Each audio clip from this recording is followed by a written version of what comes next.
Hello, welcome to Beyond the Shelf. I'm Dawn. And I'm Jenny.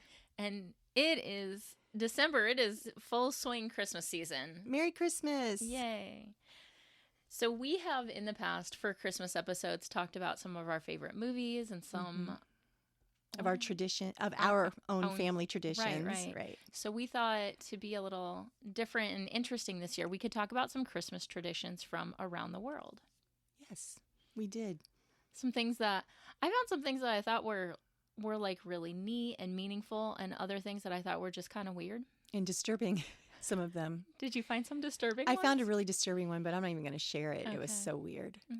Some things are interesting because Christmas is this weird mix of like local traditions and then like religious holiday at the same time. So you end up doing a lot of things that maybe makes sense for where you live, but outside of there might be a little strange. Little odd. Yeah. So I want to know, I think you and I both did one from Iceland, but I think we have two separate ones. I think so too. So my one I found in Iceland, there's some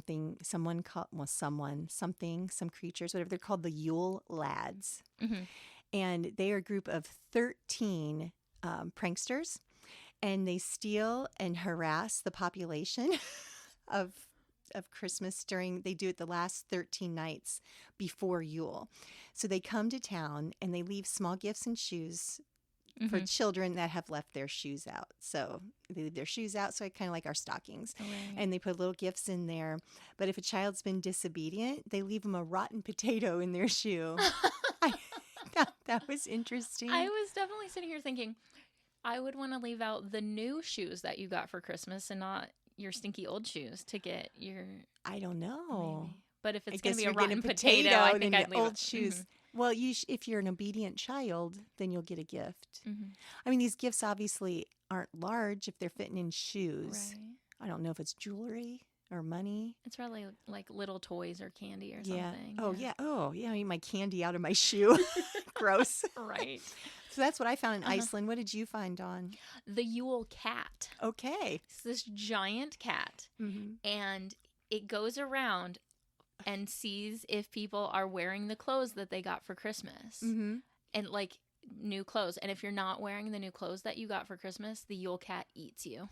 Or like harasses you too. Yeah, and I'm pretty sure that cat belongs to my Yule Lads. Oh, okay. I'm pretty sure it's all connected because the Yule Lads are the sons of, I'm not going to pronounce this even closely correctly, but it's Grilla and Labalui or whatever. I think I saw Grilla in the story with those are the parents of and I think that they also eat people that they're not, that they're aren't well discontented with. Yeah. Okay. And so they've trained their cat to do that, and then they had 13 children that go and cause trouble, that either leave potatoes or gifts. I love it. So the story though is like really old as far as like Iceland's history goes, but I saw that in like 2008 some newspaper in Reykjavik published this story about the Yule cat, and so it became a lot more popular since then. So it's only been like... Have more children disappeared since then? I don't know. Well, the Yule cat doesn't care if you're a child or an adult. Oh, it'll eat you no matter what. Yeah. That's why the cat is so large. Exactly. Okay. So that it can also eat adults. Just chewing down on whoever they don't like. The Yule Lads remind me of one of the things that I found from Greece. Okay. They're these little imps that cause trouble during Christmas. And again, pronouncing their name, Kallikantzaroi.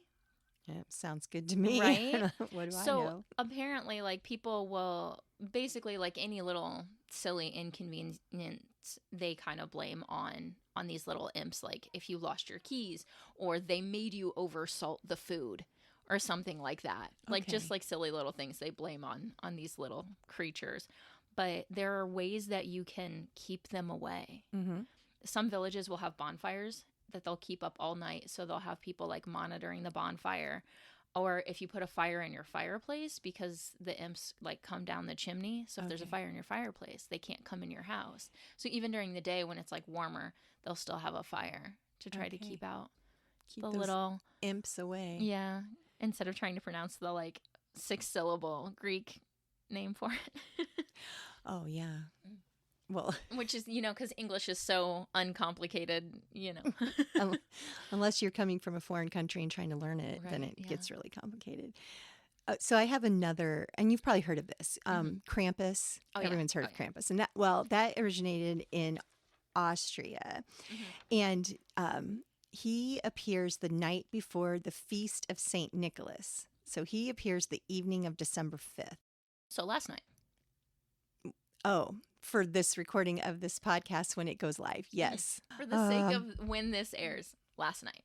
Yes. Mhm. So apparently in Austria, it's a pretty big deal. And like young men will dress up like Krampus and they'll go around to cities. Like they have actual formal processions. Mhm. And those are and they're like really wildly attended. Mhm. And did you ever watch The Office?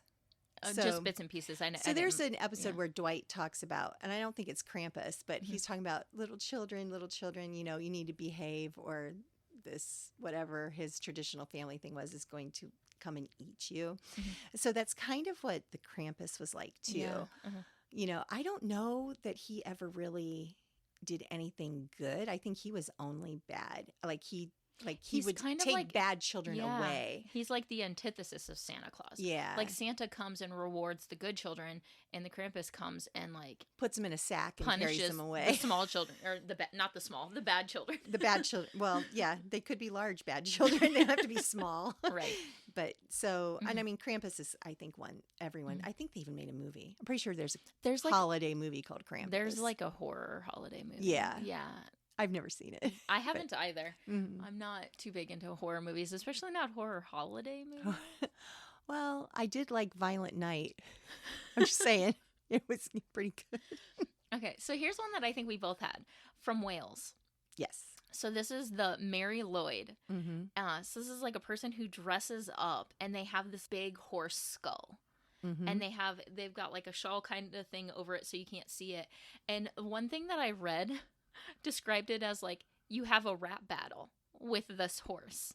So like usually he's followed with like some carolers of other people, and he knocks on your door, and then he says like some kind of rhyme, and the people who live in the house are supposed to say a rhyme back, and you kind of go back and forth for a little while. So the description was like a rap battle. That's hilarious. Now, I didn't find it as a rhyme, just as a song. Okay. But that they would sing back and forth, and then the responses to one another based on what the other one had sang, and it just goes on because people want to come into your house. So Right. Mari Lwyd wants to come into your house and eat your food, and Right.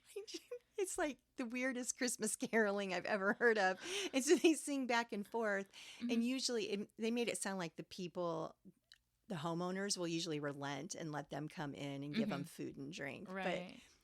And the first time that I saw that this was actually recorded in history was like in the 1800s is when this started. Okay. The great rap battle of 1800. Yes, absolutely. Would you like to throw down, Right now? go ahead.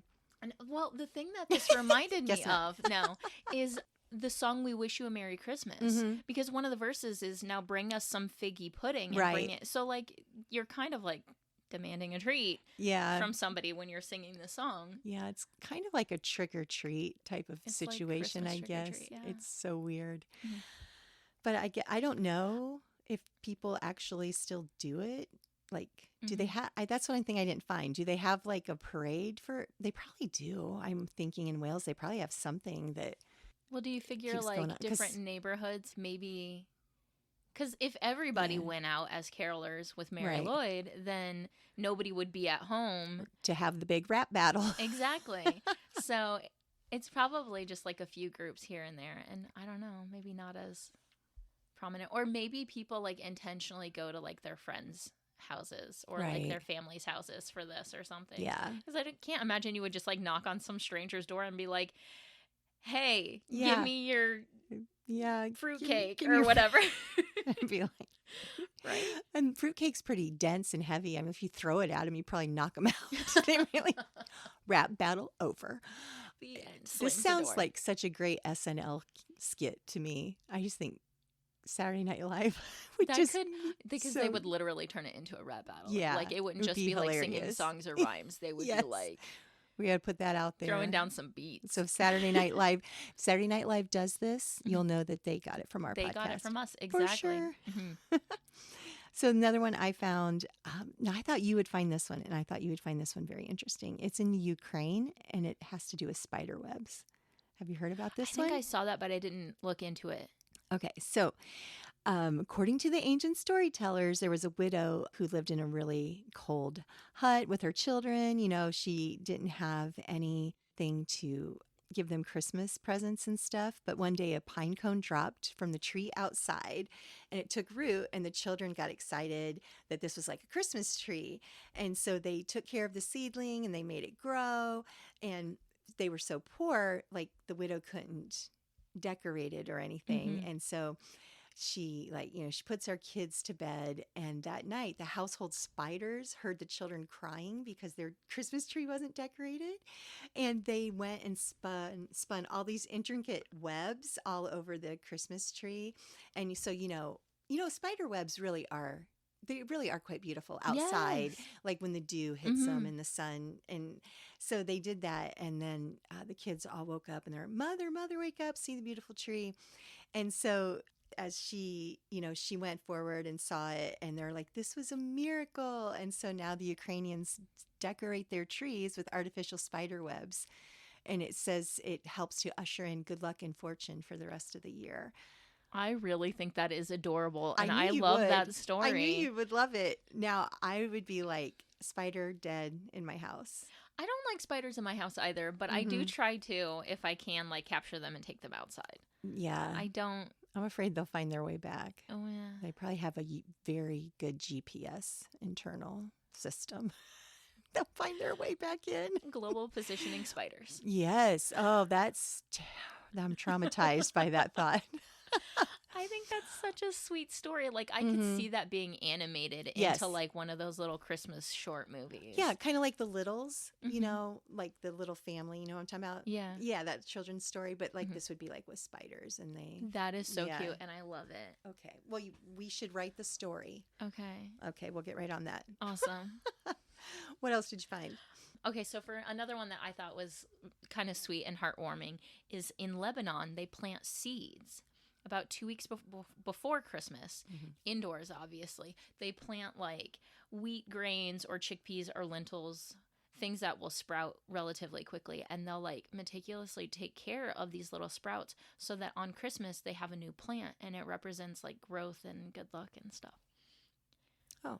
I thought it was cool. In 2 weeks, though? 2 weeks before Christmas. How is that enough time for it to grow Well, at all? because like beans or lentils or things like that, I mean, they're going to be like little tiny sprouts. Okay. They're not going to like grow into like a full beanstalk. plant. No, Yeah. no. But it's the point is like the little seedling and like starting that new life. And then like if you continue to care for it into the new year, and if you get a spider, he'll decorate it for you. And it'll be all cute and symbolic. There you go. Little spiderweb bean tree. So I found one.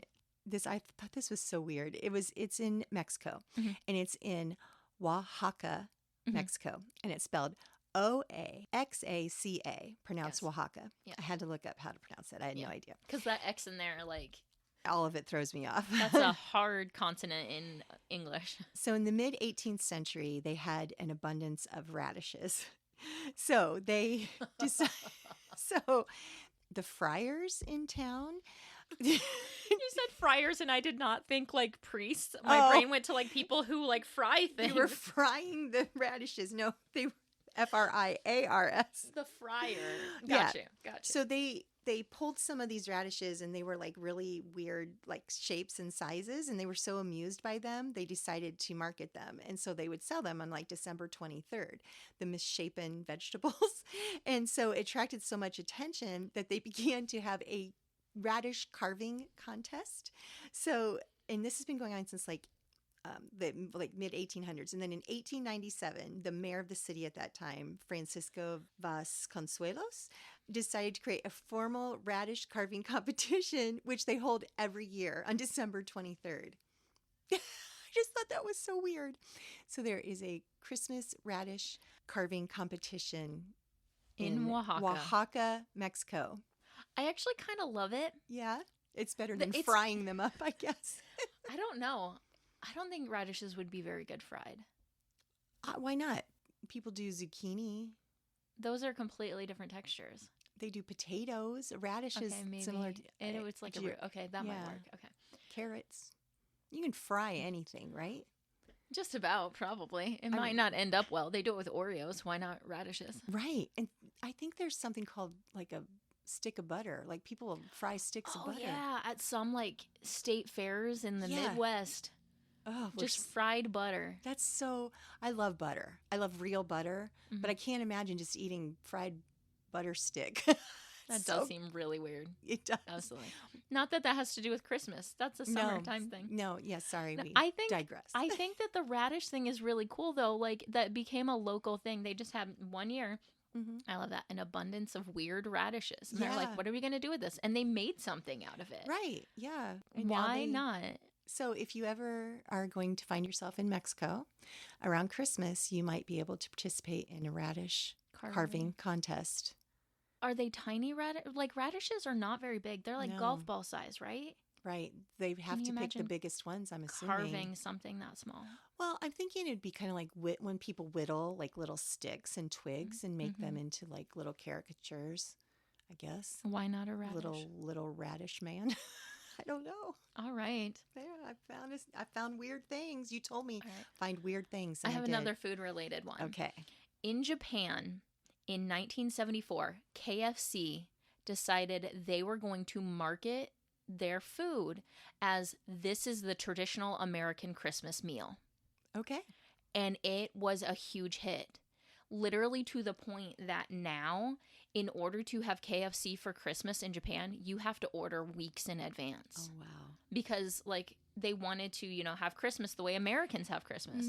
And this, like, really big campaign ad, they even dressed up Colonel Sanders like Santa Claus, which I feel like isn't too far of a jump as far as he doesn't have a bushy goes. beard. No. He's a thin man, though. He's not a jolly fat man.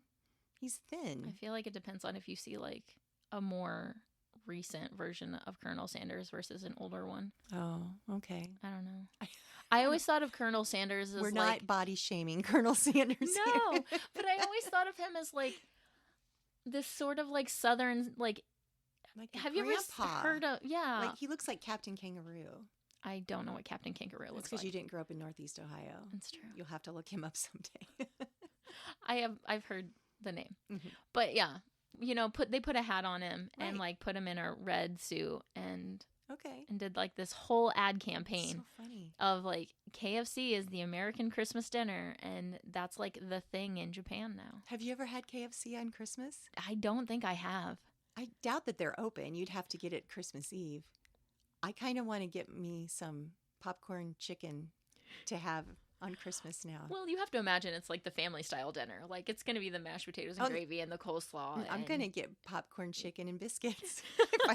That's going to be my traditional That's your Christmas KFC Christmas dinner. That's my JGK Christmas dinner. So in Caracas, Venezuela, I thought this was so funny. They go to midnight mass from December 16th to December 24th. They roller skate. They roller skate to mass. They roller skate to mass. Yeah. Caracas is the capital of Venezuela. And it's a tradition. They roller skate to the early morning service from December 16th to December 24th. Midnight is not early morning. Well, it says going to midnight mass, but yeah, it is. Midnight is literally the middle of the night. So what is 1 a.m.? Is that not early morning? That still feels there. For me, the bridge between what is the middle of the night and early in the morning is very gray. Yeah, I don't disagree.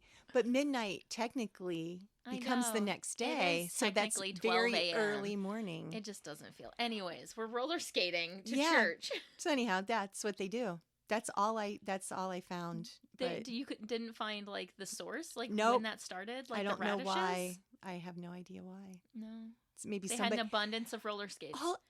I'm envisioning this priest who's late to mass. He's like, I gotta get there, and he straps on roller skates and goes zooming down the street with it.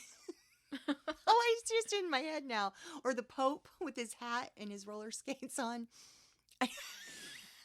It's so funny in my head. I'm sorry.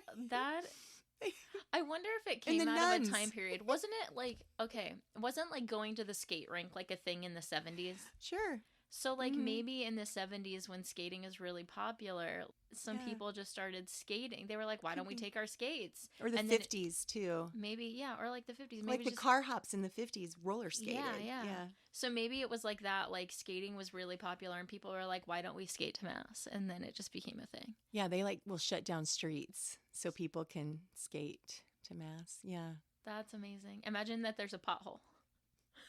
So I imagine whoever's in the lead just yells, big hole, so they know to go around it. Mm-hmm. Maybe they put up traffic cones. It could. I don't know. I can't That's stop. fantastic. It's the image in my head now. It's just funny. Of the nuns and the priests Yes. roller skating. Yeah, with their habits flying back behind their head as they fly. Their robes are just Yeah. flipping in the wind. Yeah. Oh my gosh. That's so Okay. great.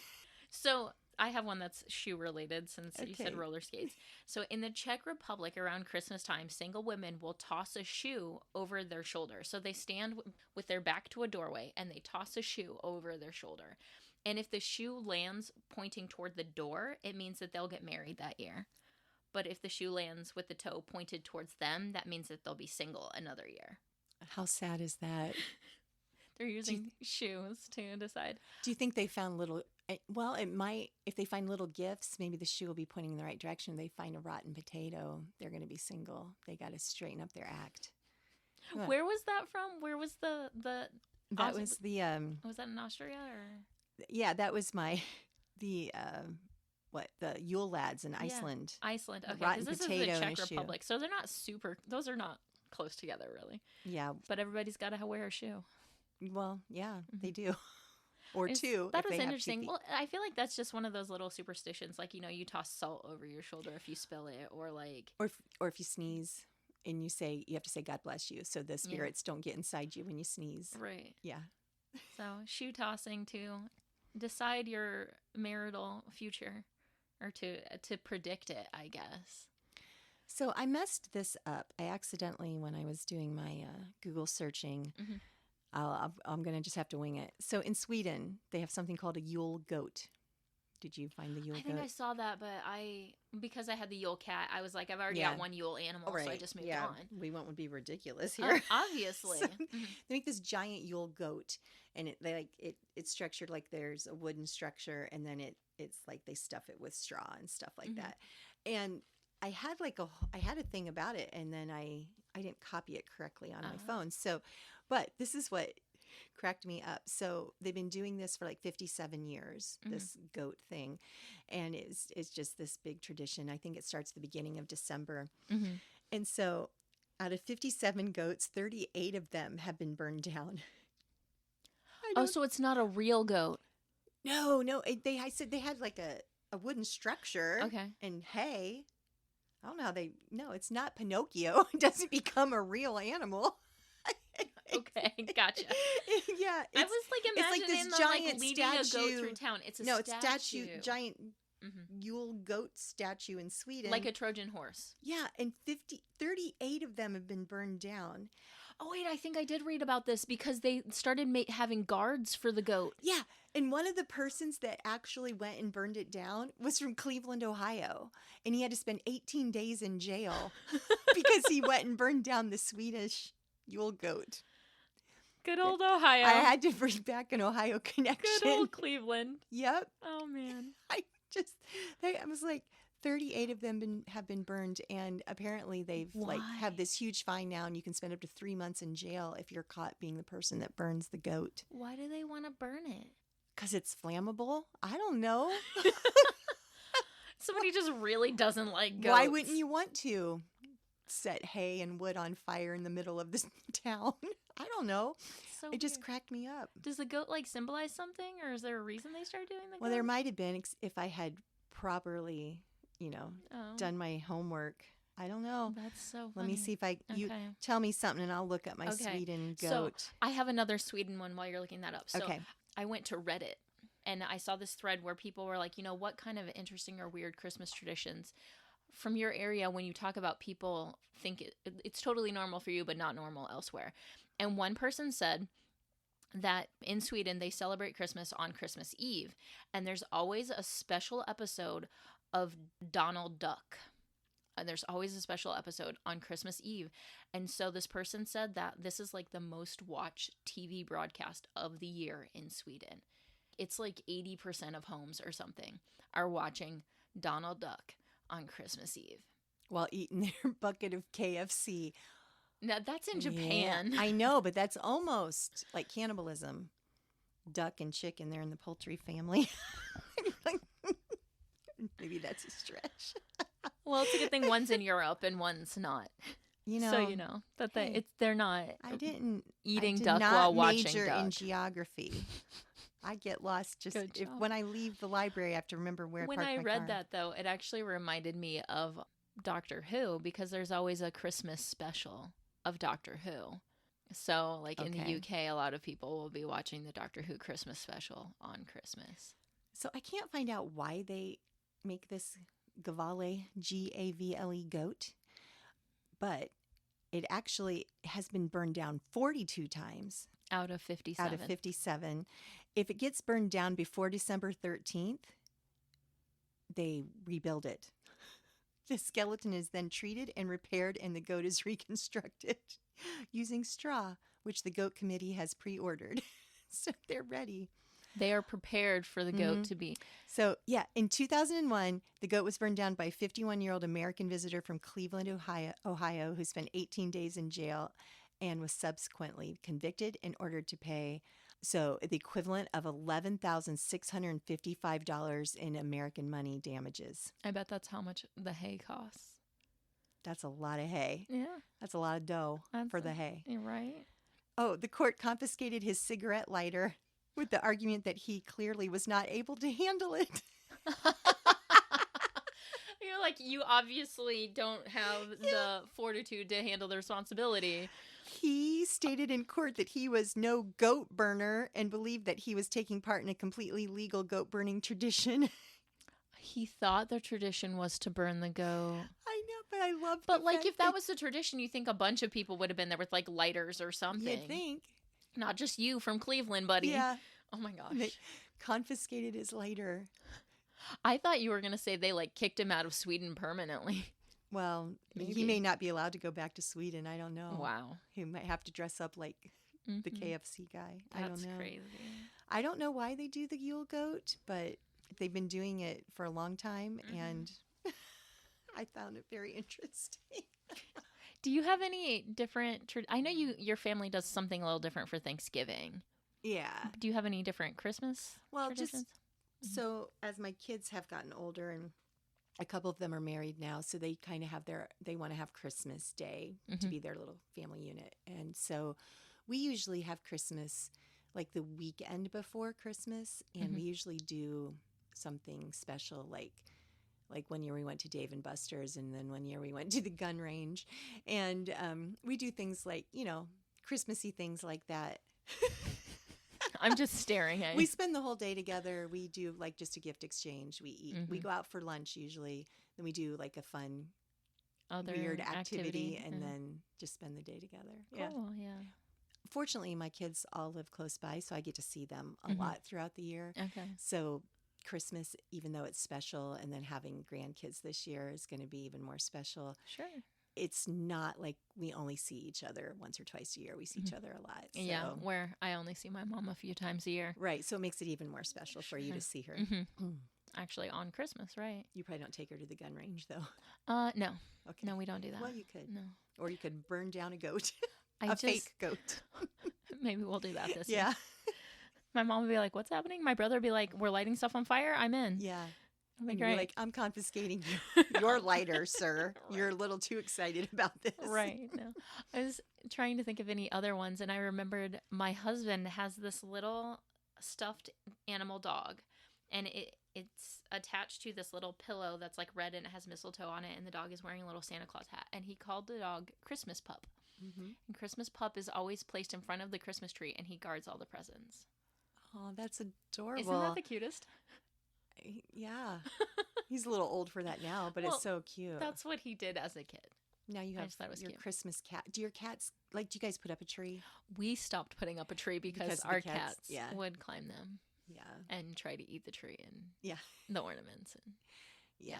Nobody wants that. so our thing, instead of a tree, to do something different, is we put up garland around like the ceiling of our living room, Mm-hmm. and then we can hang our ornaments on the garland. Because the So cats can't jump that high. Exactly. They cannot jump like Yeah. 10 feet or whatever, you know, so. Oh, Because I still wanted to be able to hang up ornaments, so I improvised. yeah. Makes sense. Yeah. Gotta do what you gotta do. So, does the library have anything coming up in December that we need to know about? We do. We have a few programs, children's programs coming up here. So they have the Reindeer Games Story Time, which is on Tuesday the 10th. This is for 2 to 5-year-olds at 10 a.m. and 1:30. So there's 2 sessions. They do a little story about reindeer, and then they make this little mix that they call reindeer food with like, well, I shouldn't tell you all the special ingredients. You have to come in if you haven't. But what if you're not 2 to 5 years old or have access? Just tell us. The special ingredients are birdseed and glitter. Oh, so you don't eat it. No, you don't eat it. It's Yeah. for the reindeer. You're supposed to like sprinkle it on your lawn so that when Santa comes to visit your house, the reindeer have a snack. Okay. Reindeer games. So that's part of the Reindeer Games Story Time.